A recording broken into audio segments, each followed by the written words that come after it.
धर्मश्च द्विविधः प्रोक्तो द्रव्यदेहद्वयेन च। धर्म दो प्रकार का कहा गया है। धर्मः द्विविधः प्रोक्तः, किस भेद से? द्रव्य भेद और देह भेद से। द्रव्य के द्वारा अर्जित होने वाला धर्म और देह के द्वारा संपादित होने वाला धर्म।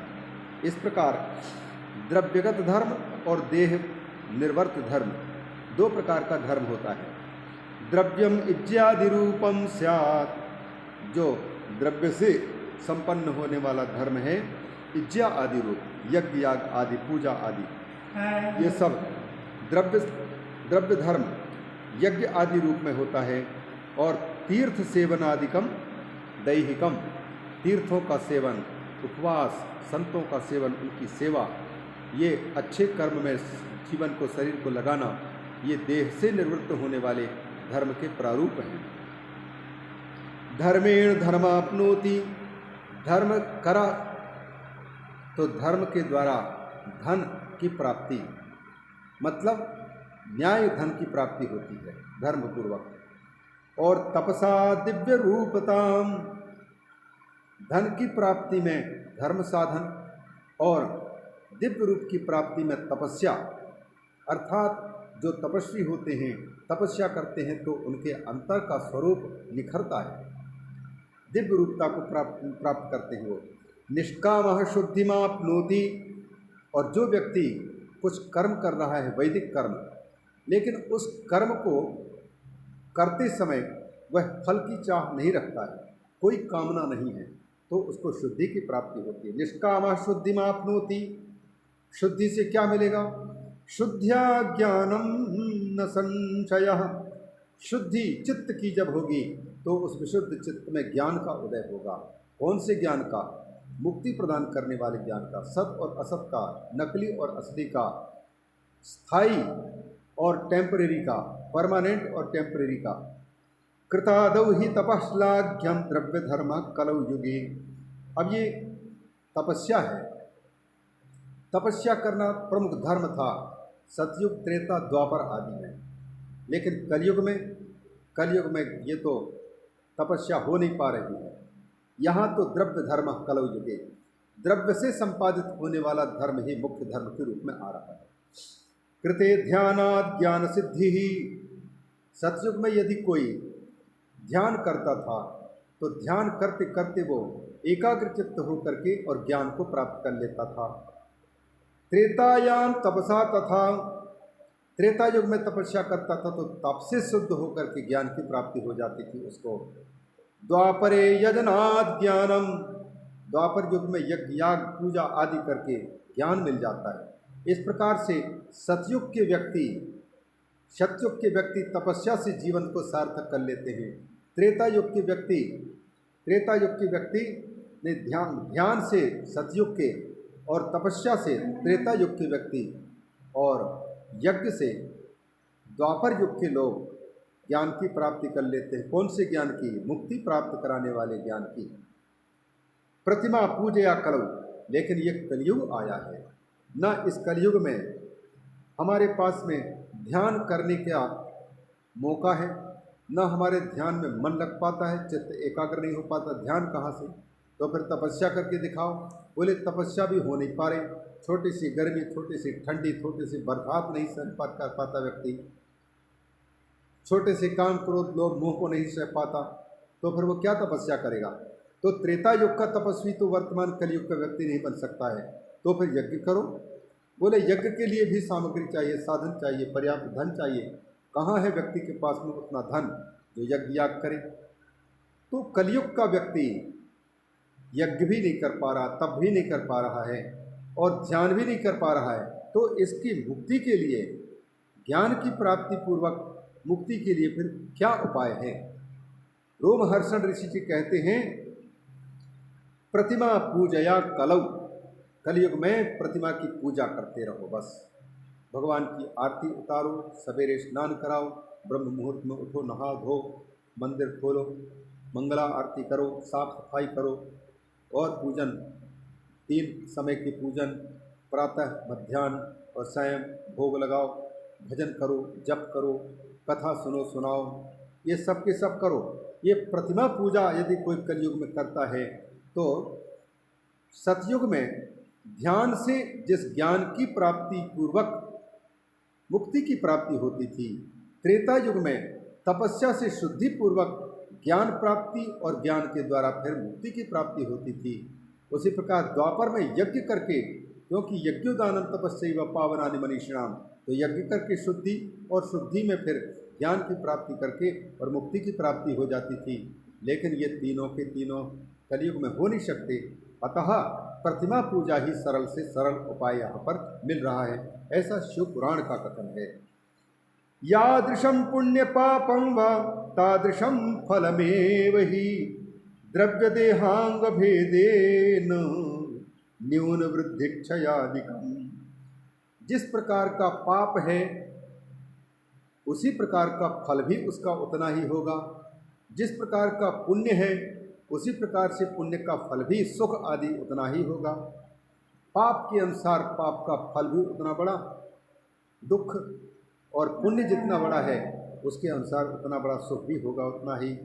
द्रव्य देहांग भेदेन न्यून वृद्धि क्षयादिकम, और द्रव्य से होने वाला जो धर्म है और देह से होने वाला जो धर्म है, द्रव्य देहांग भेदेन न्यून वृद्धि क्षयादिकम, तो इसमें भी घटबढ़ होता रहता है। द्रव्य देह और अंग में न्यूनता होती है, द्रव्य में भी देह में भी अंगों में भी कभी वृद्धि होती है और कभी क्षय भी होता है। इस प्रकार से न्यूनता, वृद्धि और क्षय आदि के रूप में वह फल प्रकट होता है। किसी का ज़्यादा तो किसी का कम, किसी का घाटा तो किसी का लाभ। पुण्य जैसा है उसके अनुसार कभी ज़्यादा सुख मिल गया, कभी कम मिल गया, कभी बराबर मिल गया, इस प्रकार से होता है। अधर्म हिंसिका, अब ये तो बता दिया इन्होंने जब पूछा था ऋषियों ने कि धर्माधर्ममयान, धर्म और अधर्ममय जो आचरण है और जिन आचरणों से स्वर्ग की प्राप्ति, धर्ममय आचरण से स्वर्ग की प्राप्ति होती है, उन आचरणों को बताइए, और जिन अधर्मों से, अधर्ममय आचरण से नरक की प्राप्ति होती है उनको भी बताइए। सदाचार का वर्णन कीजिए जिससे कि हम लोकांतर सुखमय लोगों को प्राप्त कर सकें, उनको जीत सकते हैं। विद्यमान लोग जीतते हैं। अतः अब यहाँ पर शुरू कर रहे हैं अधर्म को, क्योंकि अधर्ममय आचरण से नरक की प्राप्ति होती है, तो नरक को ले जाने वाले कौन से आचरण हैं उनको भी दिखाने जा रहे हैं। अधर्मो हिंसिका रूपो, हिंसा ही अधर्म का, अधर्म क्या है? हिंसा रूप है, गलत मार्ग पर चलना। धर्मस्तु सुख रूप का, और धर्म जो है सुख रूप है, हिंसा रूप है यानी दुख रूप है। अधर्म दुख रूप है और धर्म सुख रूप है।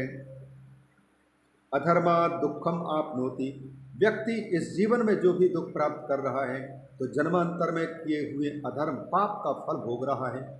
इस जीवन में सुखी है तो जन्मांतर में, शरीरांतर में, मनुष्य जन्मांतर में किए हुए पुण्य का फल यहाँ पर प्राप्त कर रहा है सुख के अनुसार। अधर्मात् क्योंकि दुखम आपनोति, धर्माद् वै सुखम एदति, धर्म से सुख बढ़ता है, अधर्म से पाप बढ़ती है, दुख बढ़ता है। सुख चाहिए तो धर्म के रास्ते पर चलें, दुख चाहिए तो अधर्म पूर्वक जीवन को अपनावें। विद्या दुर्वृत्ति तो दुखम, उसी प्रकार से नार की स्थिति कैसे बनती है? दुर्वृत्तितः दुखम, दुराचरण, गलत आचरण, शास्त्र विरुद्ध जीवनचर्या, उसके कारण व्यक्ति को दुख प्राप्त होता है। सुखम विद्यात् सुवृत्तिता, अच्छा आचरण है, शास्त्रीय जीवन जी रहा है तो फिर सात्विक सुख की उपलब्धि होती है। धर्मार्जनवतः कुर्यात् भोग मोक्ष प्रसिद्धये, इसलिए व्यक्ति को मनुष्य जीवन प्राप्त करके और भोग की प्रसिद्धि के लिए और मोक्ष की, हमें भोग भी मिल जाए जीवन यापन के लिए और पारलौकिक अस्तित्व को सार्थक करने के लिए हमें मुक्ति की भी प्राप्ति हो जाए। अतः इन दोनों के मूल में धर्म है, धर्म से भोग की भी प्राप्ति है और धर्म से मोक्ष की भी प्राप्ति है, दोनों रास्ते। इसलिए पहले धर्म से भोग की प्राप्ति कर लें, भोग लें, और उस भोग से फिर वैराग्य की प्राप्ति होगी तो मोक्ष के रास्ते पर चल सकेगा। धर्मार्जनम अतः कुर्यात्, इसलिए धर्म का अर्जन मुख्य अर्जन के रूप में करना चाहिए। भोग मोक्ष प्रसिद्ध है। सकुटुम्बस्य विप्रस्य चतुर्जनयुतस्य च, कुटुंब वाला कोई ब्राह्मण अथवा 4 जनों का परिवार है। हम तो हमारे 2 के सिद्धांत वालों के 4 जनों का परिवार है, जिस घर में कम से कम 4 मनुष्य हैं। ऐसे कुटुंबी ब्राह्मण को क्या करना चाहिए? जो शतवर्षस्य वृत्तिं तु 100 साल जीना चाहता है, तो 100 साल जीविका के लिए, जीवन निर्वाह के लिए क्या करने? वृत्तिं तु दद्यात् तत् ब्रह्मलोकदम। कोई व्यक्ति यदि ऐसे ब्राह्मण को, जिसका कुटुंब है और कुटुंब में 4 सदस्य हैं, और यह व्यक्ति ब्राह्मण शास्त्र का अध्येता है, भजन करता है, ईमानदार है, तो ऐसे ब्राह्मण की जीविका चलाने के लिए, 4 जनों के परिवार को चलाने के लिए कोई यदि उनकी आजीविका चलने का उपाय करवा देता है, वृत्ति दे देता है, तो ऐसे यह जो कर्म है, इस कर्म से उसको ब्रह्मलोक की प्राप्ति होती है, ब्रह्मा का धाम प्राप्त हो जाता है। चांद्रायन सहस्रम तु ब्रह्मलोक प्रदम विदुः। उसी प्रकार कृच्छ्र चांद्रायण व्रत है, वह कृच्छ्र चांद्रायण भी व्रती को अत्यंत शुद्ध करके ब्रह्मलोक प्राप्त करने का अधिकारी बना के रख देता है। बड़ा कठिन है। सहस्रस्य चांद्रायण, सहस्र 1000 सहस्र ये चांद्रायण किया है, तो सहस्रस्य कुटुंबस्य प्रतिष्ठां क्षत्रियश्चरेत्। क्षत्रिय ये सहस्र कुटुंब, 1000 परिवार को पालन, 1000 जनों के कुटुंब वाले ब्राह्मण का पालन पोषण करें। जो क्षत्रिय 1000 कुटुंबों को जीविका देता है, आवास देता है, प्रतिष्ठा देता है, मतलब तो उसको क्या होता है? उसके साथ साथ में 10,000 कुटुंबों को भी देता है कुछ, तो वह इंद्रलोक की प्राप्ति करने वाला होता है। इंद्रलोक पदम, क्षत्रिय के द्वारा 1000 ब्राह्मण परिवार को आजीविका और आवास की व्यवस्था जो करता है, वह तो यहाँ जीते जी इंद्रत्व को प्राप्त कर चुका। शरीर छोड़ने के बाद में इंद्रलोक पदम विद्यात् अयुतम ब्रह्मलोकदम, वह ब्रह्मलोक प्राप्त करने का अधिकारी हो जाता है। और 10,000 कुटुंबों को आश्रय दान किया है, तो फिर ब्रह्मलोक भी प्रदान करता है। ये 10,000 को आश्रय दिया। अयुतम ब्रह्मलोकदम याम देवतां पुरस्कृत्य दानमाचरते नरः। जिस देवता को उद्देश्य में रख करके उसको स्मरण करते हुए व्यक्ति दान कर रहा है, तो अर्थात वह दान के द्वारा जिस देवता को प्रसन्न करना, जैसे भगवान शंकर को खुश करने के उद्देश्य से और दान कर रहा है, तो उसको क्या करना चाहिए? याम देवतां पुरस्कृत्य दानम आचरते नरः तत्तद्लोकमवाप्नोति इति वेद विदु विदुः। वेद के रहस्य को जानने वाले विद्वानों का यह कहना है कि हम जिस देवता की आराधना पूजा करते हैं, जो हमारे इष्ट देवता हैं, गुरु महाराज ने जिस देवता का मंत्र देकर के उनकी आराधना का आदेश दिया है, उस देवता के नाम पर हम यदि दान करते हैं, तो यह दान उसी परमात्मा को, उसी देवता को प्राप्त होता है, और इस दान के बदले में उसी देवता का लोक प्राप्त होता है। याम देवतां पुरस्कृत्य दानम आचरते नरः तत्तद्लोकम अवाप्नोति इति वेद विदुः विदुः। अर्थहीना सदा कुर्यात् तपसाम अर्जनम तथा। अब शुद्धि के लिए जैसे गीता कहती है, यज्ञोदानम तपश्चैव न त्याज्यानि कार्याणि एव।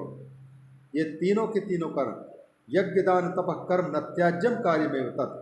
यज्ञ नहीं छोड़ना चाहिए, दान नहीं छोड़ना चाहिए, तप नहीं छोड़ना चाहिए, और दूसरे कर्म और कर्मफल का त्याग कर दो, संन्यास कर दो। लेकिन इन 3 कर्मों को, यज्ञ कर्म, दान कर्म और तपः कर्म, इनका त्याग नहीं करना चाहिए। क्यों नहीं करना चाहिए? क्योंकि यज्ञोदानम तपश्चैव पावनानि मनीषिणाम, ये 3 ही व्यक्ति को पवित्र करने वाले वैदिक कर्म हैं। तो फिर जिनके पास सामर्थ्य है वे लोग तो यज्ञ कर सकते हैं, जिनके पास में कम सामर्थ्य है, पैसा कुछ है, तो दान आदि करके शुद्ध हो सकते हैं। लेकिन जिनके पास में यज्ञ करने का भी सामर्थ्य नहीं है और किसी के मदद करने के लिए हमारे पास पर्याप्त पैसा भी नहीं है, तो फिर ऐसे व्यक्ति के लिए शास्त्र व्यवस्था देता है अर्थहीन सदा कुर्यात् तपसाम अर्जनम, तो फिर तपस्वी जीवन जियो।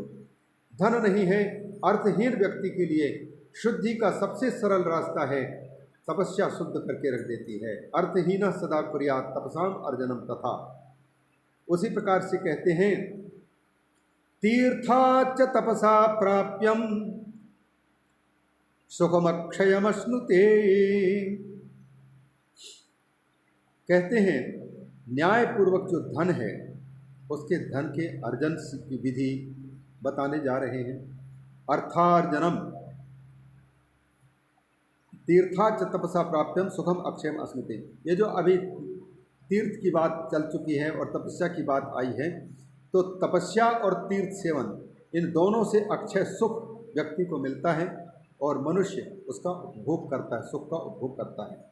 अब आगे जो कहने जा रहे हैं अर्थार्जनम अथो वक्षे न्यायतः सुसमाहिता। अब मैं एकाग्रचित्त होकर के न्यायपूर्वक अर्थात असली शुद्ध धन कमाने का रास्ता बता रहा हूँ। ऐसे काले धन कमाने वालों को तो सरकार भी कितने बार उनके पैसों को सड़कों में निकलवा दिया। तो काला धन नहीं बल्कि स्वच्छ शुद्ध निर्मल स्वच्छ शुक्ल धन, तो शुक्ल धन अर्जन की विधि बता रहे हैं। कृतात् प्रतिग्रहाच्चैव याजनाच्च विशुद्धतः अदैन्यात् अनतिक्लेशात् ब्राह्मणो धनमर्जयेत्। ब्राह्मण कैसे धन का अर्जन करे, क्षत्रिय को कैसे धन कमाना चाहिए, वैश्य को कैसे धन अर्जन करना चाहिए और शूद्र को कैसे धन अर्जन करना चाहिए, और इन चारों वर्णों से बहिर्भूत अथवा संकर जाति का व्यक्ति है जो किसी वर्ण और आश्रम के अंतर्गत नहीं आता, उनकी भी व्यवस्था शास्त्र को देनी चाहिए। यहाँ जितने को दे रहे हैं उनको सुने। ब्राह्मण किस प्रकार से धन का अर्जन करे, कृतात् प्रतिग्रहाच्चैव। ब्राह्मण को चाहिए कि सदा सावधान रह करके और विशुद्ध प्रतिग्रहण मतलब ईमानदारी के साथ में पूजा पाठ आदि अपने धर्म का पालन करते हुए जो पैसा मिल जाए, धन मिल जाए, दान ग्रहण करे। और याजनाच्च विशुद्धता, यज्ञ के द्वारा जो हमें दक्षिणा आदि प्राप्त हो जाए, मांगने पर नहीं बल्कि यजमान की ओर से प्रसन्नता पूर्वक जो आ जाए उससे जीविका चलाना, ये वही धन उसका विशुद्ध धन है और ये न्यायार्जित धन कहलाता है, धर्म पूर्वक प्राप्त हुआ धन है। और यजमान को भी चाहिए कि कंजूसी ना करे, परिश्रम को, जैसे कोई भी व्यक्ति एक दिन में जितना रुपये कमाना चाहता है और उतने समय तक यदि किसी विप्र से पूजा आदि कराता है, कर्मकांड कराता है, तो एक दिन में हम कितना कमाते हैं कम से कम उतना तो देना ही चाहिए, अन्यथा उस पूजा का फल नहीं पाएगा, उतना बल्कि अपराधी बनेगा। याजनाच्चा विशुद्धतः, इनसे धर्म करे, विशुद्ध प्रतिग्रहण करे। विशुद्ध प्रतिग्रहण यही है कि जो पूजा पाठ यज्ञ आदि करके जो मिल रहा है वही विशुद्ध धन है। अदैन्यात् अनतिक्लेशात्, किसी के सामने गिड़गिड़ाई नहीं, दीनता न दिखाए कि हमारी बिटिया की शादी करनी है, मकान नहीं बना है, हमें ये काम करना है, वो काम करना है, पैसे नहीं है। इस प्रकार से किसी के सामने हाथ जोड़ करके पैसे के लिए गिड़गिड़ाना, ये तो जिंदगी देने वाले भगवान के एक कलंक है, उसको हम दोषी ठहरा रहे हैं, उनकी बदनामी कर रहे हैं। तो अदैन्यात, बिना दीनता के जो प्राप्त हो जाए वही विशुद्ध धन है। अनतिक्लेशात्, बहुत ज़्यादा क्लेश उठा करके धन मिल रहा हो ऐसा नहीं, अनायास ही जो मिल रहा हो उसी से जीवन यापन करे, धन प्राप्त करे। उसी प्रकार से आगे क्षत्रियो बाहुवीर्येण कृषि गोरक्षणात् विशः, क्षत्रिय को चाहे धर्म की रक्षा के लिए और राष्ट्र की रक्षा के लिए, प्रजा की रक्षा के लिए अपने भुजबलों के द्वारा पराक्रम दिखा करके और जो मिल जाए उसी से धन अर्जन करे, बाहुवीर्येण, भुजबल से। और जो वैश्य है उसको धन अर्जन कैसे करना चाहिए, कृषि गोरक्षणात्, खेती किसानी का काम करे, गायों की रक्षा करे, गायों का पालन करे और वाणिज्य भी, व्यापार आदि भी करके प्राप्त करे। न्यायार्जितस्य वित्तस्य दानात् सिद्धिं समश्नुते, यही वैश्य जब कृषि गौरक्ष वाणिज्य आदि से प्राप्त धन है उस धन को न्यायार्जित धन कहते हैं। ब्राह्मण का भी उसी प्रकार से न्यायार्जित धन, क्षत्रिय का भी न्यायार्जित धन और वैश्य का भी न्यायार्जित धन है, इस धन को यदि दान करता है तो इस दान से ही उसको मुक्ति की प्राप्ति हो जाएगी, सिद्धि की प्राप्ति हो जाती है। दानात् सिद्धिम समश्नुते, माने पुण्य प्राप्ति पूर्वक वो ब्रह्म ज्ञान का अधिकारी हो जाएगा और परमात्मा की प्राप्ति उसको सुलभ हो जाएगी।